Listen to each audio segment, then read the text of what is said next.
নমস্কাৰ স্বাগতম জনাইছো মোৰ অন্য এটি ভিডিঅ'লৈ আৰু আজি বনাব লৈছো কচু হাকেৰে কণ বিলাহী তেতিয়া হকচোন ভিডিঅ'টোৰ মাজলৈ যাও প্ৰথমে কচু গিটা ধুনিয়াকৈ ধুই এয়া টুকুৰা টুকুৰকৈ কাটি লৈছো আৰু এটা কুকাৰত ৰাখি তাতে দি দিছো গিলাস পানী আৰু এয়া দুটা চিটিয়া হলো ৰাখি দিছো আৰু এফালে লৈছো এটা শুকান জলকীয়া আধা চামুচ পাঁচফোৰণ এটা পিয়াজ তেজপাত আৰু কেইফুটামান নহৰু এফালে কেৰাহীটা গৰম কৰি তাতে দি দিছো মিঠাতেল মিঠাতেলখিনি গৰম হতে দি দিছো এটা শুকান জলকীয়া পাঁচফোৰণ হেতাৰে এনেকে লৰাই দিছো দি দিছো তেজপাত আৰু কাটি ৰখা পিয়াজ আৰু হেতাখনে এনেকে ধুনিয়াকে লৰাই এতিয়া দি দিছো থেতেলি লোৱা নহৰু কেইফুটা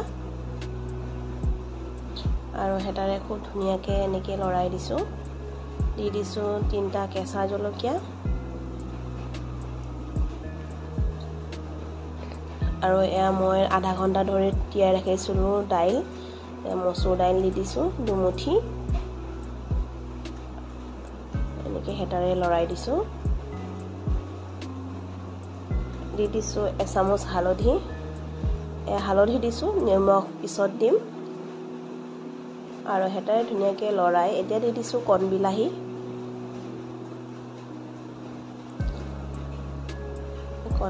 দি দিছো আৰু ধুনিয়াকে হেতাৰে এনেকে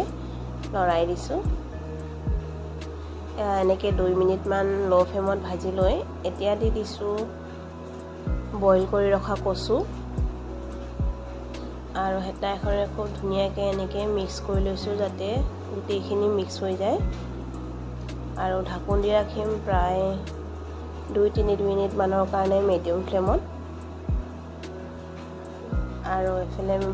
ঢাকন অতৰাই এ ধুনিয়াকে চেক কৰি লৈছো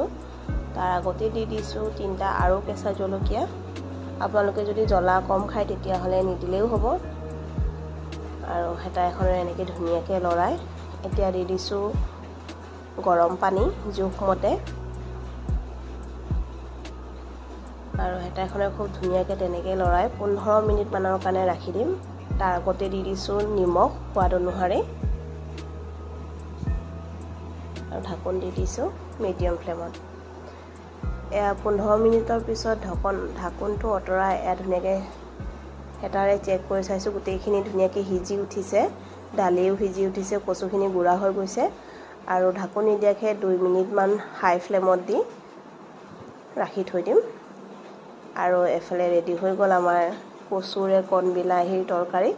আপোনালোকৰ যদি ভিডিওটো ভাল লাগিছে লাইক শেয়াৰ আৰু সাবস্ক্ৰাইব কৰি দিব চেনেলটো যদি প্ৰথমবাৰলৈ চাই আছে তেন্তে সাবস্ক্ৰাইব কৰি দিব চেনেলটো আজিলৈ আহিছে